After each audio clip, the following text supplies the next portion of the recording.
Hi guys, so hari ni aku nak share macam biasa our routine. Every month aku akan update aku punya portfolio, and this is for March bulan 3. Aku minta maaf sikit suara aku tak berapa sihat, sakit tekak semua. So aku just share a quick share about my performance compare dengan S&P 500 dengan FBM KLCI lah, Malaysia punya stock market.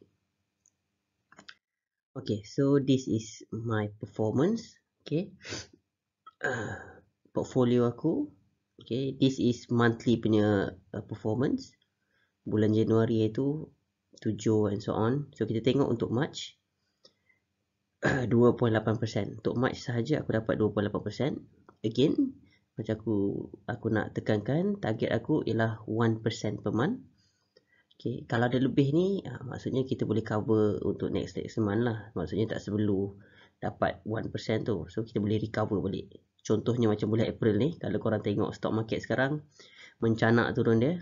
Okay, so next month aku update tu apa jadi. Okay, kita tengok S&P 500 turun hampir 6%. Okay, hampir 6% untuk bulan March sahaja. And FBM KLCI turun hampir 4%, okay, 3.72%. Alright, so kita tengok next ialah cumulative pula. Okay, cumulative position aku daripada bulan Januari sampai March. Okay, dia punya nilai naik 12.45%. Okay, S&P 500 turun lagi, so jadi negatif 4.93, and FBM KLCI negatif 7.77. Okay, cantik nombor dia. Okay, now aku tunjuk korang mana data aku. Okay, ni aku punya data. Okay, korang boleh tengok everything here aku dah open. Macam mana aku kira. So kalau nampak ni daripada Interactive Broker. Okay, nama aku Abdul Hafizuddin. Okay, untuk yang kat atas ni ialah March 1 until March 31st. Okay, maksudnya bulan March sahaja 2.8%.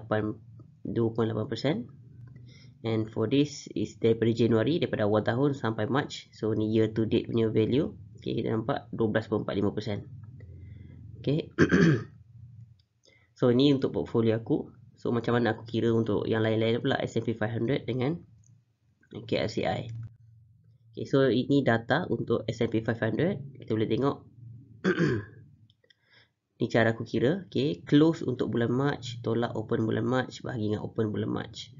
Okay, darab 100. Okay, data semua ada kat sini, kau boleh tengok.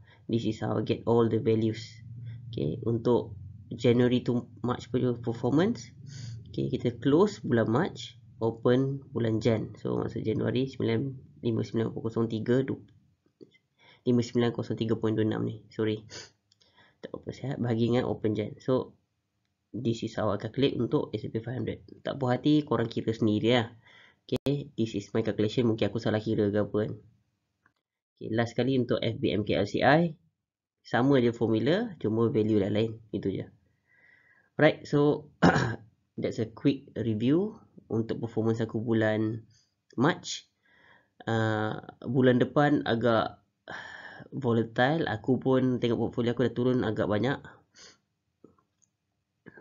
S&P 500 pun dah turun. KLCI turun sikit so far, Alhamdulillah kan. Tapi aku tak invest kat dalam KLCI pun. So who cares. Mungkin nanti aku kena masuk ke KLCI untuk hedge dengan US punya recession. Okay, itu je. Anything you can ask me later. Chat in the comment. Kalau korang kenal aku personally, message je dekat Instagram or something. Okay, see ya, bye bye.